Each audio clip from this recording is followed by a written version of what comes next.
ఎవడ్రా వాడు? ఇన్నాళ్ళుగా వ్యాపారం చేస్తున్నాను, నిన్నగాక మొన్న వచ్చినోడు వాడు నాకు పోటీయా? వాణ్ణి పెరగనివ్వకూడదు. వాణ్ణి ఇక్కడికి రప్పించండి, నేను మాట్లాడతాను.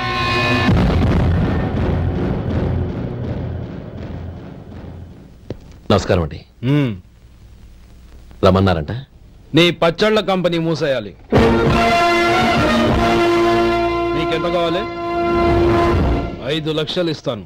చాలా? 5 లక్షలు కాదు, 50 లక్షలు ఇచ్చినా నా కంపెనీ మూయడం జరగదు. బాగా ఆలోచించుకొని చెప్పు. ఈ వ్యాపారంలో పుట్టి పెరిగినోడ్ని, నాతో పోటీ పడకు. నా చేతి కింద 6000 మంది పనిచేస్తున్నారు. ఆంధ్ర మొత్తం నాకు బ్రాంచులు ఉన్నాయి. నేనే మార్కెటింగ్ చేయలేకపోతున్నాను. ఆఫ్టర్ ఆల్ ఒక కుటీర పరిశ్రమలా పెట్టుకొని నువ్వెలా మార్కెటింగ్ చేయగలవు? 6000 మంది వర్కర్స్ ని పెట్టుకుని ఆంధ్ర మొత్తం బ్రాంచీలున్న మీరే నా కంపెనీ చూసి భయపడుతున్నారంటే నా సరుకులో నాణ్యత ఉందనేగా. ఆ నాణ్యత ఉన్నంత వరకు నాకెవరూ పోటీ కాదు. ఈ ప్రపంచంలో నేను ఎక్కడైనా మార్కెట్ చేయగలను. వస్తాను.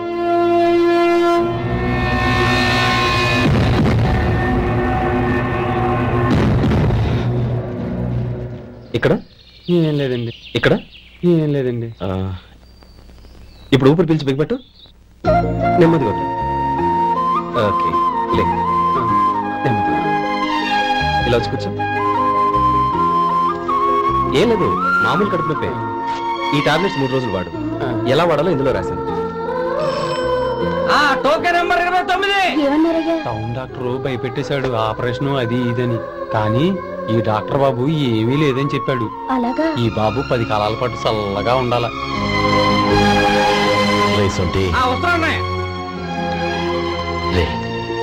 భగవంతుడి దయ వల్ల తమ్ముడు హస్తవాసి మంచిదని అప్పుడే పేరొచ్చిందిరా.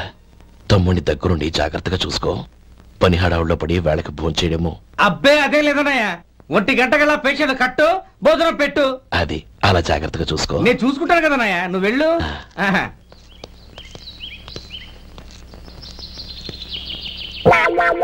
అయ్యో, ఏంటయ్యా ఉంటున్నాడా ఈ దెబ్బలు? ఏదైనా యాక్సిడెంటా? అదేం కాదండి. మరి గోరు కొరికినందుకు ఎలక్ట్రిక్ స్తంభానికి కట్టేసి ఇలా రక్తం వచ్చేలా కొట్టారండి. ఊరు కొరికినందుకు ఎలక్ట్రిక్ స్తంభానికి కట్టేసి ఇంతలా కొడతారా? వాళ్ళతో మనుషులా రాక్షసులా?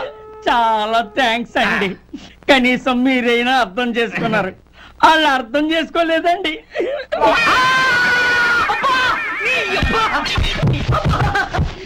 గోరు కొరకడం అంటే ఇదా? నిన్ను కొట్టడం కాదురా, నిలువురా నరికేయాలి.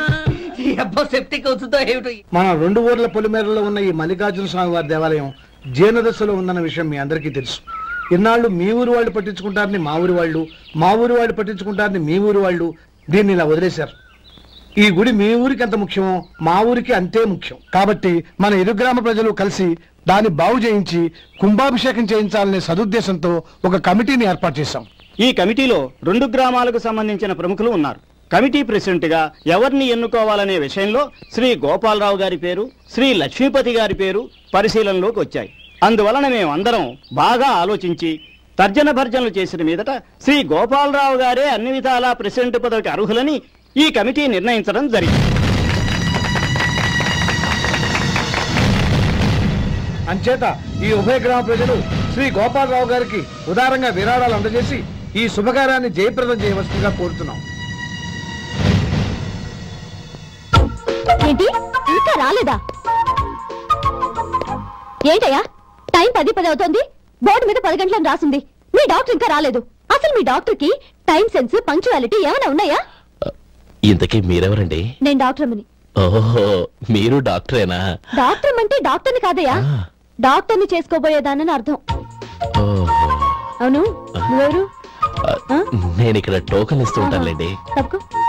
తప్పుకోవయ్యా. అవును, నీ డాక్టర్ కి ఎవరో అన్నయ్య ఉన్నాడంట కదా, ఎలాంటోడు? ఎలాంటోడంటే అదేనయ్యా, చాలా కోపిస్తని విన్నాను. ఎందుకని అడుగుతున్నారు? ఎందుకంటా వెంటయ్యా, ఆ అన్నయ్య మాట వినగానే మీ డాక్టర్ గడగడా వణికిపోతాడు. అసలు డాక్టర్ చదివే తమ్ముణ్ణి అలా భయపెట్టచ్చా? తప్పు కదా? తప్పేనండి. కాని కాని నాకు మీ డాక్టర్ కి పెళ్ళవని ఆ అన్నయ్య సంగతి అప్పుడు చెప్తాను. ఏం చేస్తానండి? ఏం చేస్తానా, సంవత్సరం తిరగకుండానే కవల పిల్లల్ని కని వాళ్ళ అన్నయ్య చేతిలో పెడతాను. వాళ్ళకి 5 సంవత్సరాలు వచ్చేసరికి ఆయన్ని బాగా మొట్టికెళ్ళేస్తారు. అలా నా కసి తెచ్చుకుంటాను. ఈ డాక్టర్ ఎప్పుడు వస్తాడో ఏంటో. అది సర్లే కానీ నువ్వు పని చేయి. మీ డాక్టర్ రాగానే నేను వచ్చి వెళ్ళానని చెప్పు. నేను అంటే ఓ నా పేరు చెప్పలేదు కదా, నందిని. ఏం చెప్తావు? అదేనండి, నందిని గారు వచ్చి వెళ్ళారు అని చెప్తాను. గుడ్, పైకి వస్తావు.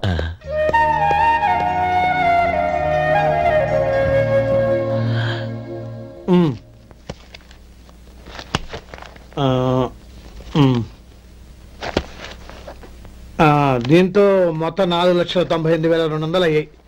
పోతే నువ్వు ఇచ్చినంత ఇవ్వలేకపోయినా ఈ దైవకార్యానికి నా వంతు చంద 1,800. దీంతో మొత్తం 5 లక్షలు పూర్తయ్యాయి. సరేరా, నేను ఈ డబ్బు తీసుకుని పట్నం వెళ్ళి బ్యాంక్ లో వేసి వస్తాను. అలాగే, నేను నీతో వద్దాం అనుకున్నాను రా, అనుకోకుండా సాయంత్రం ఇన్స్పెక్షన్ వచ్చింది. పర్వాలేదులే, వెళ్ళొస్తాను.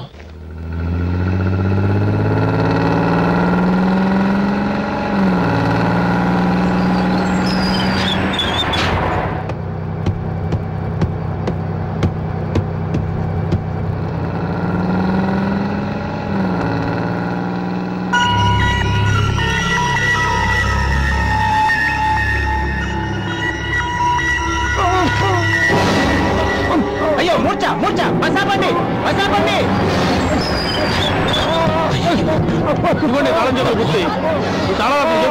వీటి వల్ల ప్రయోజనం లేదు. నాలుగు కలుసుకోకుండా పళ్ళ మధ్య పెట్టడానికి గట్టిగా అది ఉంటాయి. ఇవ్వండి.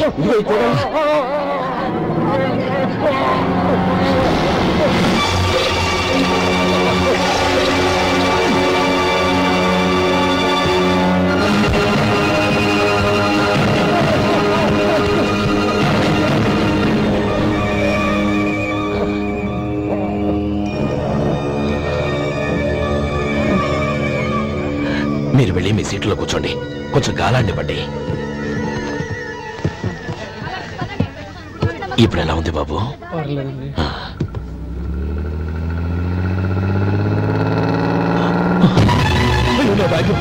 నా బ్యాగ్ ఎవరైనా చూసారా? అందులో 5 లక్షలు ఉన్నాయి. బస్తాపండి, ఎవరిని కింద దిగవద్దు, అందరినీ చెక్ చేయండి. నా అంచనా తప్పు కాలేదు. వాడి మంచితనమే వాడిని దెబ్బకొట్టి మన వాళ్ళని పంపించి గుడి తాలూకు డబ్బు కొట్టేశాడని పోలీస్ కంప్లైంట్ ఇవ్వండి. ఇప్పుడు ఆ స్టేషన్ ఎస్ఐ వాడి తమ్ముడే. వాడే వెళ్ళి వాడి అన్నయ్యని అరెస్ట్ చేసి వీధుల్లో నడిపించుకు తీసుకురావాలి. అది నేను కళ్ళారా చూడాలి, మనసారా సంతోషించాలి.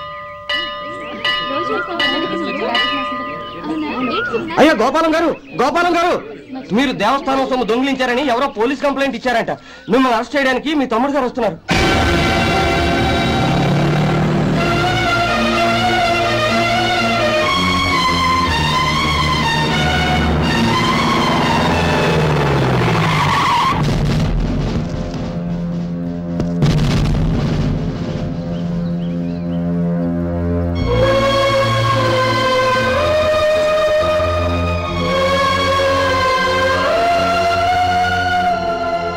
చూడు గోపి, ఎప్పుడు నువ్వు ఉద్యోగంలో చేరావో అప్పుడే తన పరానే తేడా మర్చిపోవాలి. నేరం చేసిన వాడు నీ తమ్ముడైనా అన్నైనా సరే శిక్షించాల్సిన బాధ్యత నీది. అదే నువ్వు నీ ఉద్యోగానికి ఇచ్చే గౌరవం.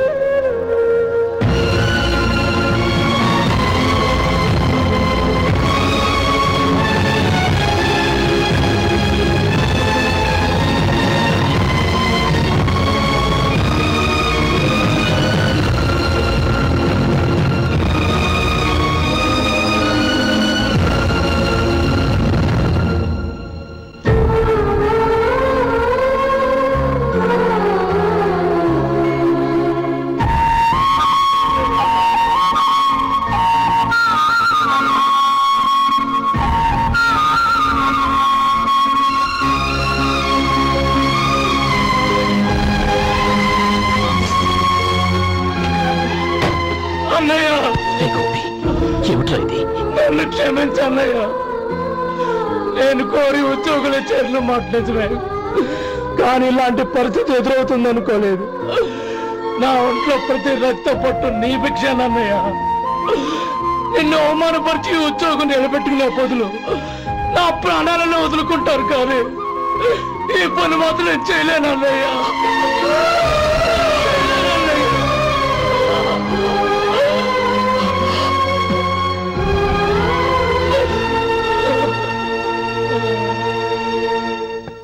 ఏరా, ఇన్నేళ్లు కష్టపడి సంపాదించిన ఉద్యోగానికి రాజీనామా చేస్తావా?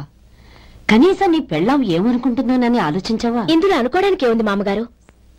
ఎండనక వాననక కష్టపడి ఓ తండ్రి కంటే ఎక్కువగా ఈయన్ని పెంచి పెద్ద చేశారు బావగారు. అలాంటి దేవుణ్ణి అరెస్ట్ చేసే ఆ ఉద్యోగం ఈయనకు అవసరం లేదు. బాగుంది. అన్నకు తగ్గ తమ్ముడు, తమ్ముడికి తగ్గ పెళ్ళాం. సరే, మీ ఇష్టం. నానమ్మ, అన్నయ్యడి. నమస్కారం అండి. ఓ నువ్వా? రా కూర్చో. పర్వాలేదండి. ఏంటి ఇలా వచ్చావు? ఆ రోజు నా కంపెనీని మూసేయమన్నారు. ఇప్పుడు నేను మూసేయడానికి సిద్ధంగా ఉన్నాను. దానికి ప్రతిఫలంగా నాకు 5 లక్షలు కావాలి. అలాగే, నీకు కావలసిన 5 లక్షలు నేను ఇస్తాను. చాలా థ్యాంక్స్ అండి. కానీ మీరు మీ కంపెనీని మూసేయక్కర్లేదు. సార్? అవును మిస్టర్ మధు, మీ అన్నగారికి జరిగిన అన్యాయం గురించి తెలుసుకున్నాను. మీ కుటుంబం గురించి కూడా విన్నాను. సహజంగా అందరూ ఐకమత్యానికి ఉదాహరణ రామలక్ష్మణులు అంటారు. కానీ ఆ రామలక్ష్మణులు ఎలా ఉంటారనేది పుస్తకాల్లో చదవడం తప్ప ఎవ్వరూ చూడలేదు. మీ అన్నదమ్ములను చూస్తే ఆ రామలక్ష్మణులు ఇలాగే ఉండేవారేమో అనిపిస్తుంది. అలాంటి కుటుంబానికి ఇలాంటి ఇబ్బంది రావడం నిజంగా దురదృష్టం. రామునికి హనుమంతుల్లా కాకపోయినా ఏదో వృత్తభక్తిగా నా వల్ల వీలైన సహాయం ఈ 5 లక్షలు తీసుకో. మీ కంపెనీ పేరు మీదే అన్ని సరుకులు తయారు చేయండి. నేను వాటిని ప్రపంచమంతా మార్కెటింగ్ చేస్తాను. సార్, మీ రుణం ఉంచుకోను, తొందరలోనే తీర్చేస్తాను. స్నేహితుల మధ్య రుణాలేంటి మధు? We are friends.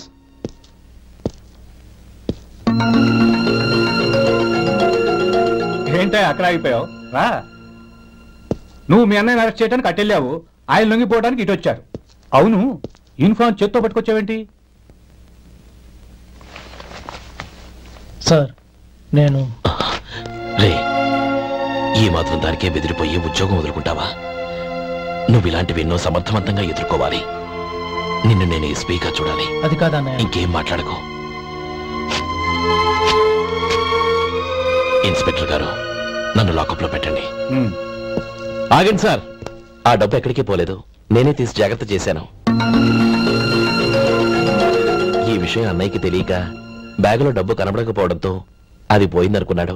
నేను పట్నం నుంచి వచ్చేసరికి జరిగిన గొడవంతా తెలిసిందే. రే మధు, జరిగిన దానికి నన్ను క్షమించనయ్యా. ఇంటికి వెళ్ళాక అన్ని వివరంగా చెప్తాను. సార్, ఇదిగోండి 5 లక్షలు.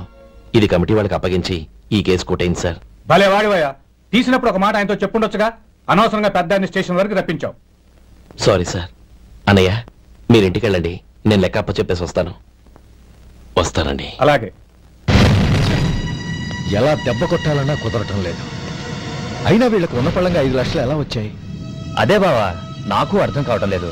నీకు అర్థమైతే ఆశ్చర్యపడాలి కానీ అర్థం కాకపోతే ఆశ్చర్యమేముంది? Useless fellow.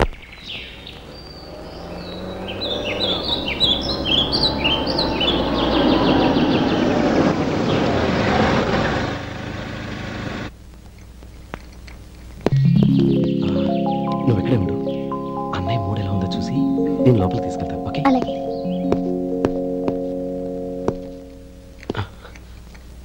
అన్నయ్య, ఏంట్రా? నేను చాలా రోజుల నుంచి నీకు విషయం చెప్తున్నాను, గుర్తుందా? ఏ విషయం? అదే అన్నయ్య, నేను ఓ అమ్మాయిని లవ్.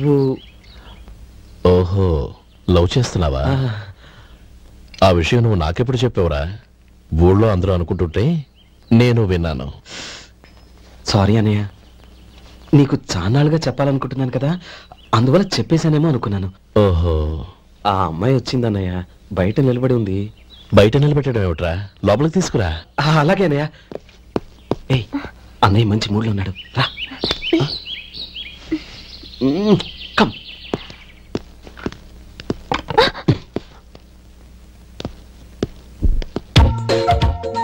ఎందుకంటావేంటయ్యా?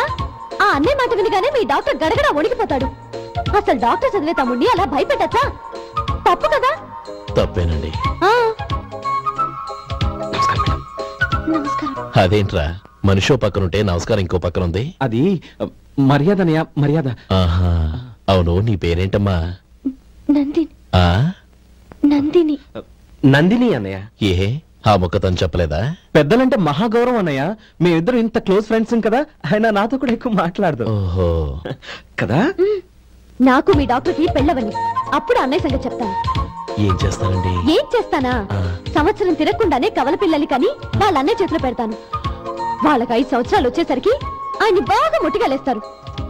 అవును, అమ్మాయి మోహం చూడకుండా నిర్ణయంలో తీసుకోనరా. తలెత్తు. ఏం చెప్తా? అదేనండి, నందిని గారు వచ్చి వెళ్ళారని చెప్తాను. గుడ్, పైకి వస్తావు. ఈయన మీ అన్నయ్య? అవును. నందిని, ఏమైంది? ఎందుకు ఏడుస్తున్నావు? ఈయన మీ అన్నయ్య తెలియక తెలియక హాస్పిటల్ దగ్గర మర్యాద లేకుండా దురుసుగా మాట్లాడాను. ఆయన పెళ్లి ఒప్పుకోరు. ఊరుకో, అలాంటి చిన్న చిన్న విషయాల్ని మా అన్నయ్య పట్టించుకోడు. అయినా నేను కన్విన్స్ చేస్తాను కదా. ఆయనకంత అవమానం జరిగాక ఎందుకు కన్విన్స్ అవుతారు?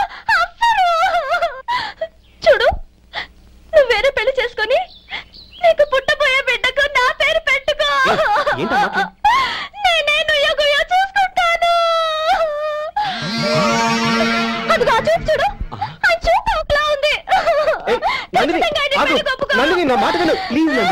శేఖర్, ఆ అమ్మాయి చెప్పింది నిజమే.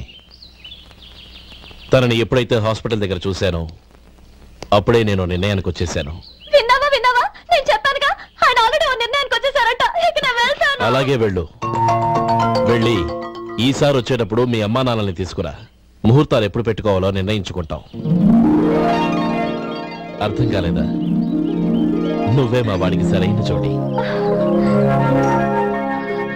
అదే నేను తీసుకున్న నిర్ణయం. బావగారు, నన్ను ఆశీర్వదించండి. లేమా, శీఘ్రమేవ కళ్యాణ ప్రాప్తి రస్తు.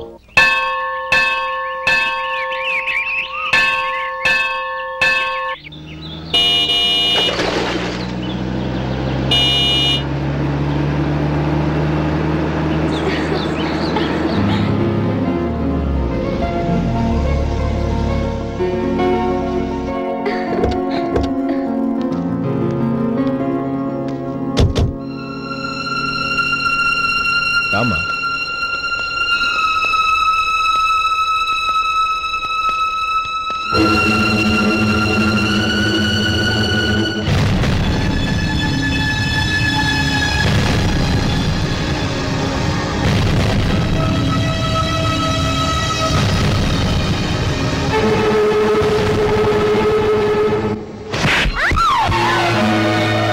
నా పరువు తీసావు కదే. ఒక బెచ్చగాడిని నువ్వు కోరుకున్న వాడికి ఇచ్చి చేసేవాడిని. కానీ నువ్వు ఎవరిని ప్రేమించావో తెలుసా? ఎవడి నీడ సోకితే పంచమహాపాతకాలు అంటుకుంటాయనుకుంటున్నానో వాడి తమ్ముణ్ణి. ఆ రోజు ఆ గోపాలం గాడు నిశ్చితార్థం వరకు వచ్చి నా చెల్లెల్ని చేసుకోనని వెళ్ళిపోయాడు. ఆ ఆవేశంలో తొందరపడి ఓ పొరుగురు వాడికి నా చెల్లెల్నిచ్చి పెళ్లి చేశాను. ఆ తర్వాత తెలిసింది వాడికి అంతకుముందే పెళ్లి అయిపోయిందని. వాడు పెళ్ళైన వాడైనా పర్వాలేదు, పరమ దుర్మార్గుడు. ఇంకొకరిని ప్రేమించిన దానివేగా అని దెప్పి పొడుస్తూ నా చెల్లెలికి మాటలతోనే నరకం చూపించాడు. అటు ప్రేమించిన వాడు దగా చేశాడు, ఇటు చేసుకున్నవాడు కిరాతకుడు. ఇలా చిత్రవద అనుభవించి నా చెల్లెలు ఒకరోజు స్టవ్ పేలిపోయి చనిపోయింది. దీనికంతటికి కారణం ఎవరు? వాడు అన్న.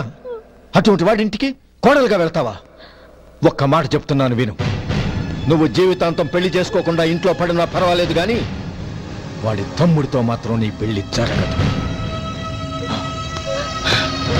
రేయ్, పురోహితుని రమ్మని చెప్పు. వచ్చే ముహూర్తంలోనే నీకు నందినికి పెళ్లి.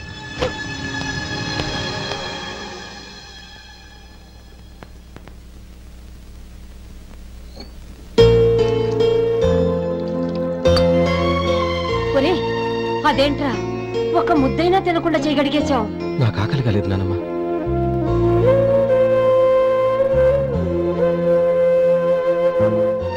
ఆ అమ్మాయి చాలా మంచిది, చదువుకున్న పిల్ల, మనందరికీ బాగా నచ్చింది. కానీ ఆ లక్ష్మీపతి గారి గురించి ఆలోచిస్తేనే నాకు భయం వేస్తోంది. వాడు మన కుటుంబం ఎప్పుడెప్పుడు విడిపోతుందా అని ఎదురు చూస్తున్నాడు. అన్నయ్య, ఆ అమ్మాయే కాదు, ఈ ప్రపంచంలో మన కుటుంబం కంటే నాకేది ఎక్కువ కాదు. ఆ పెళ్లి గురించి నేను మర్చిపోయాను, మీరు మర్చిపోండి.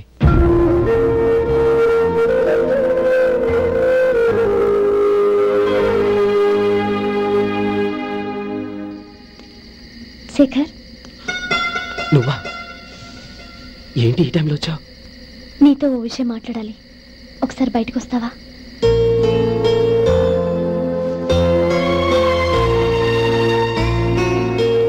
ఏంటి సూట్ కేసుతో వచ్చావు? శేఖర్, మా నాన్న నాకు వేరే పెళ్లి చేయాలని చూస్తున్నాడు. అందుకే నేను నిర్ణయానికి వచ్చాను. మనిద్దరం ఎక్కడికైనా పారిపోదాం. చూడండి, ఈ టైంలో నిన్ను నన్ను మా అన్నయ్య చూసాడంటే బాగోదు. నువ్వు వెళ్ళిపో. అన్నయ్య అన్నయ్య అన్నయ్య, ఎప్పుడు మీ అన్నయ్య మాటేనా? నీకు నేను ముఖ్యమా, మీ అన్నయ్య ముఖ్యమా? నాకు మా అన్నయ్య ముఖ్యం. శేఖర్, నీ గుండెల మీద చేయి వేసుకొని చెప్పు. నన్ను మర్చిపోయిన సుఖంగా ఉండగలవా?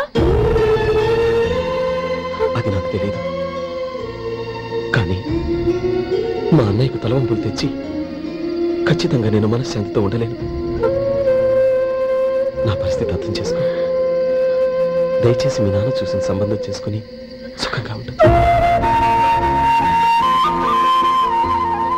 చాలా టైం అయింది, ఇంకా బయలుదేరు. నన్ను క్షమించు.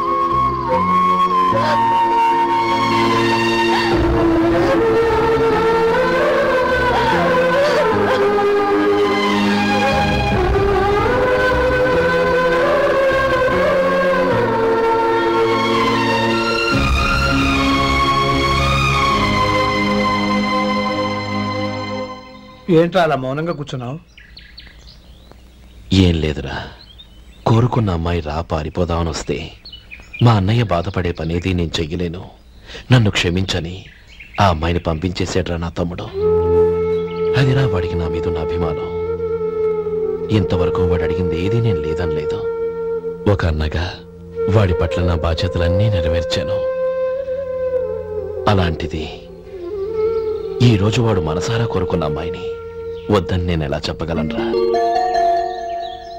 వాడి సంతోషం కంటే నాకు కావాల్సిందే ఉంది. అందుకే నేను ఒక నిర్ణయానికి వచ్చాను. ఓపెనింగ్ స్టాక్ 31,700 అండి. ఈ రోజు 200 లారీల్లో 21,500 ప్యాడీ వచ్చిందండి. అవి ఈ పక్కన సర్దించానండి. తర్వాత ఇవి నిన్నొచ్చిన ధాన్యం బస్తాలండి. 50 లారీల్లో 5,000 బస్తాల బియ్యం బయటకు పంపించామండి. సాయంత్రానికి మన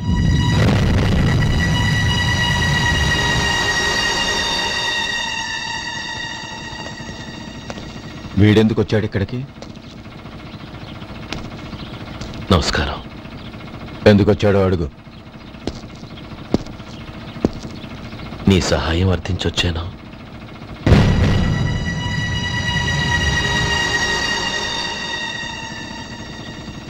మీరు వెళ్ళండి.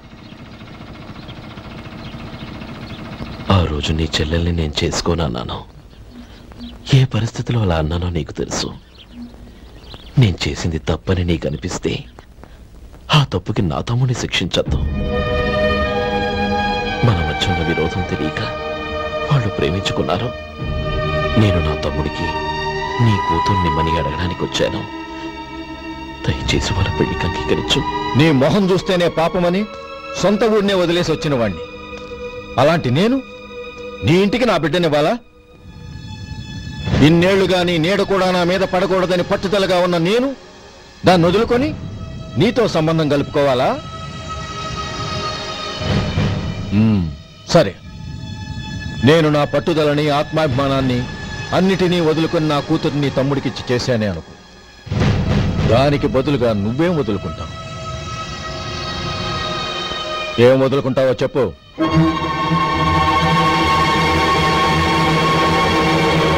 నీ ప్రాణాలు వదులుకుంటావా? అలాగే. నీ ప్రాణం వదిలితే నాకేంట్రా లాభం?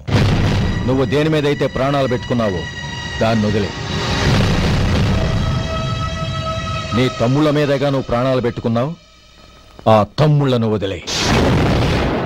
అన్న అనే బంధానికి నువ్వు నీళ్లు వదిలేయాలి. ఎప్పుడు నీ తమ్ముడు నా కూతురి మెళ్ళలో తాళి కడతాడో అప్పుడే నీకు నీ తమ్ముళ్లకు ఉన్న అనుబంధం తెగిపోవాలి.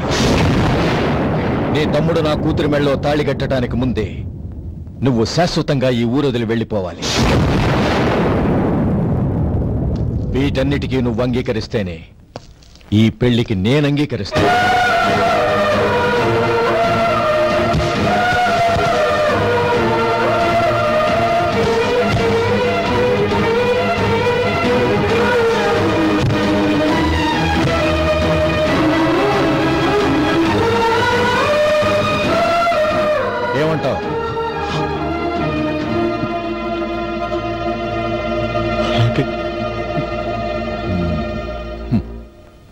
ప్రమాణం చేయి.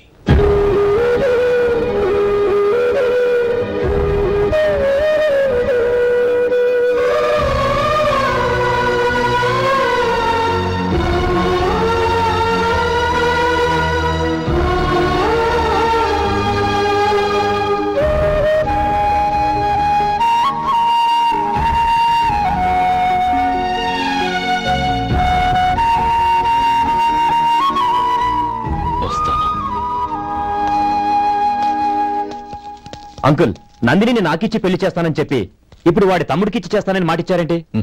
రే, నువ్వు నోరు మూసుకోరా. వీడి తమ్ముళ్ళు విడిపోవాలని ఇన్నేళ్లుగా ఎదురు చూశాను. ఇప్పుడు నా కల నిజం అవబోతోంది. నువ్వేం దిగులు పడకు. నీకు వేరే మంచి పిల్లని చూసి ఘనంగా పెళ్లి జరిపిస్తాను.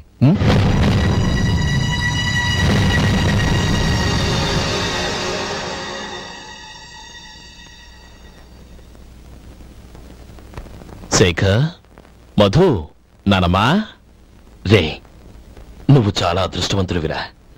లక్ష్మీపతిని కలిశాను. పాప అనవసరంగా వాడిని అపార్థం చేసుకున్నావురా. వాడెంతో ఆప్యాయంగా నన్ను పలకరించాడు. ఆనందంగా ఈ పెళ్లి ఒప్పుకో.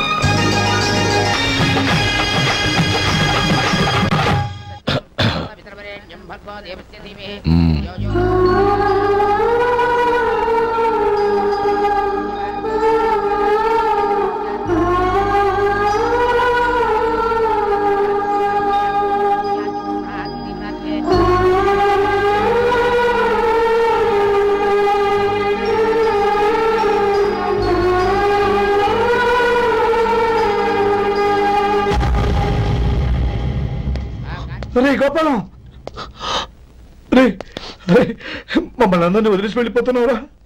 చంద్రం, నా తమ్ముళ్ళని ఎలా పెంచాలనుకున్నాను అలాగే పెంచాను, పెద్ద చేశాను. వాళ్ళందరూ సుఖంగా ఉన్నారు. అంతకంటే నాకు కావాల్సిందే వద్దురా. అయినా నేనెక్కడికి వెళ్తానురా? వాళ్ళ ఆనందంలో ఐకమత్యంలో నేను ఎప్పుడు ఉంటాను. ఏడవకు, ఎవరైనా చూస్తే బాగోదు. కళ్ళు తుడుచుకో, లోపలికి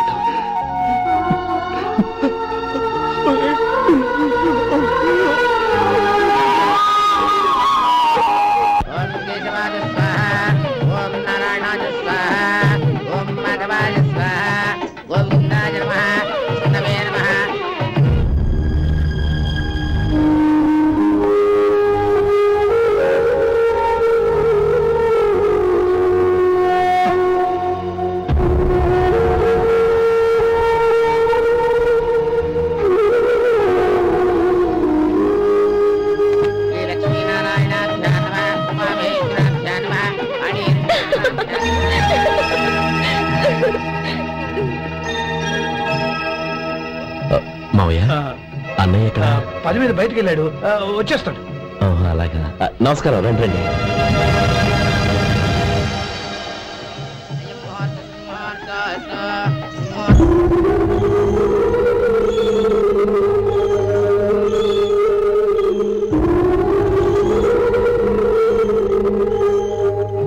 చంద్రం, గోపాలం ఎక్కడా కనపడడం లేదు.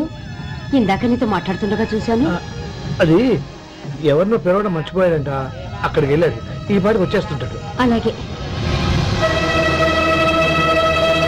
అలాగే.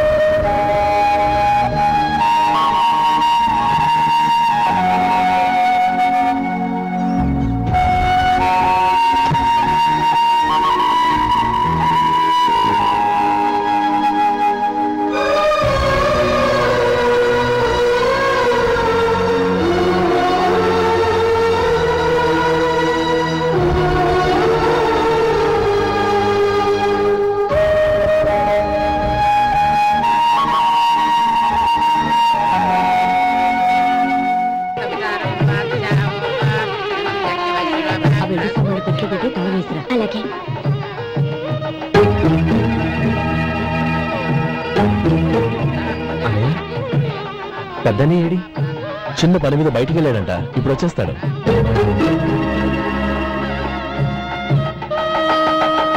భజంత్రీలు బాబు, తాడిబుట్టు అందుకోండి.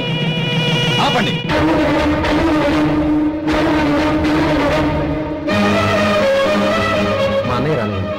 తాళి కడతాను.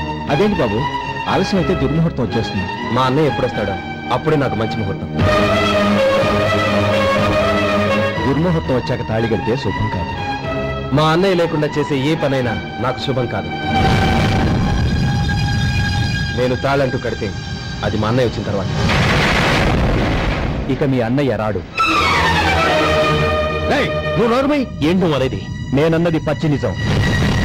నా మాట మీద మీకేమైనా అనుమానం ఉంటే అసలు జరిగిందేంటో ఈయన్ని అడగండి. మావయ్య, ఏంటిదంతా? అసలు ఏం జరిగింది? మీరందరూ నన్ను క్షమించండి.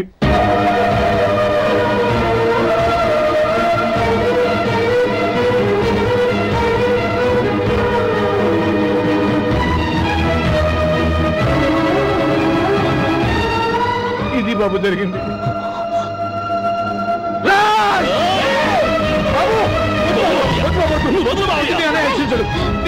అర్థం చేసుకోండి. ఏదైనా గొడవ అయితే మన కుటుంబం గౌరవం ఏమవుతుంది? నా మాట వినండి. ఎంత గౌరవం చేశావు నాన్న? అన్నగారు లేకుండా ఆయనకి జీవితం లేదు, ఆయన లేకుండా నా బతుకి అర్థం లేదు. మా పెళ్లి పేరుతో ఆ దేవుణ్ణి ఎలా శిక్షించడానికి అసలు నీకు మనసు ఎలా వచ్చింది? అది కాదమ్మా. అంతకంటే నాకు ఇంత విషయం ఇచ్చి చెప్పండొచ్చుగా.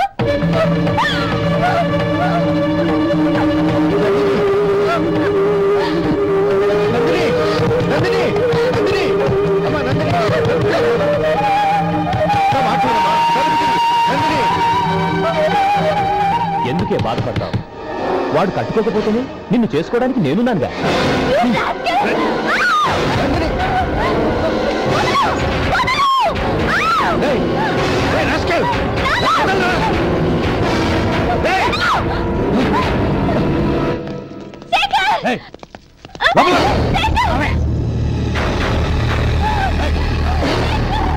బాబు, బాబు, నా మేనల్ని నా బిడ్డను ఎత్తుకుపోతున్నాడు.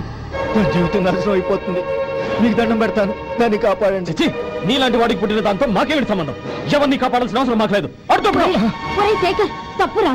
ఎప్పుడైతే అమ్మాయి నీతో పెళ్లి పీటల మీద కూర్చుందో అప్పుడే మన ఇంటికి గొడవలేనట్టు లెక్క. అవునండి, ఒక ఆడపిల్లని కాపాడలేకపోయామని బావగారికి తెలిస్తే మనల్ని క్షమించరు. నానమ్మ, వీళ్ళని తీసుకుని ఇంటికి వెళ్ళు. శేఖర్, గోపి, మీరెళ్ళి అన్నయ్య వెతకండి. నందిని విషయం నేను చూసుకుంటాను. వాడు ఎక్కడికి తీసుకెళ్ళి ఉంటాడు?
దండం పెడతాను, చంపదు.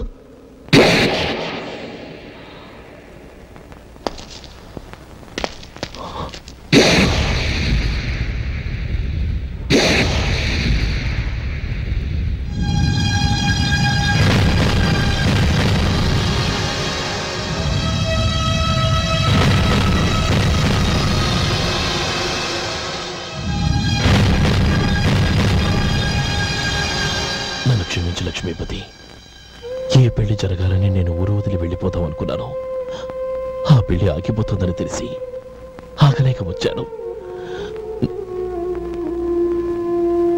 నేను వెళ్ళిపోతాను. అయ్యా, ఏమిటిది? లే. నన్ను క్షమించు గోపాలం. ఆ శ్రీరామచంద్రుడు తండ్రి కోరిక మీద అడవులకు వెళ్ళాడు. కానీ తమ్ముళ్ళ క్షేమం కోసం ఊరొదిలి వెళ్తానన్న నువ్వు ఆ రామచంద్రుడి కంటే గొప్పవాడి. ఏమిట్రా ఇది? గతంలో జరిగిన దాన్ని మనసులో పెట్టుకుని మూర్ఖంగా ప్రవర్తించాను. నా తప్పును క్షమించి నా కూతుర్ని నీ ఇంటి కోడలిగా చేసుకుంటావు కదూ.